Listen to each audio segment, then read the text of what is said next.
Hey friends, we just left the Public School Defenders Lobby Day conversation with Representative Gina Hinojosa and are excited that she's going to spend a few minutes talking with us on the podcast. Representative Hinojosa, thanks for being here today. My pleasure. Hey, you talked in there, and I know you've talked a lot. You were the president of the Austin ISD School Board. You were a parent of a public school student. Why is this so important to you?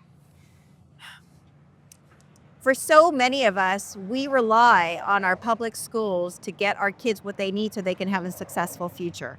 And it's my experience, and it's the vast majority of Texas parents' experience. And so we need to ensure that the one school system that takes all kids is adequately funded so our kids have a shot at a good future. You talk about adequate funding. There's been a public debate over the course of the last week, especially, or really the last few months, about whether or not Senate Bill 2, whether or not voucher bills would take money away from public schools. What's your take there?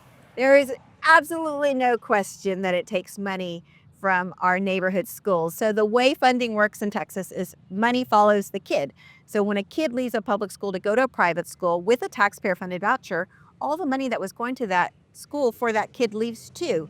Now you might think, well, but if they're not teaching the kid, do they need the money? The problem is that if 20 kids leave a school, they're not all from the same class. You got a few fifth graders, a few fourth graders, a few third graders. So generally the school has less money to pay teachers their worth and to do all the things, the services, buses, all those things that our schools rely on. They have less money, but they have to keep the same school operating. And we already know that there is a funding crisis in our schools. We have a teacher turnover crisis because teachers aren't being paid their worth. My son didn't get a fifth grade teacher. Things are already dire. The other thing is when you look at the projected cost to the state for this taxpayer funded voucher that passed the Senate, they're projecting $7 billion, $7 billion in the next biennium. With that kind of money, we won't have money for schools, for all sorts of services that we currently provide in this state that provides very basic services to Texans.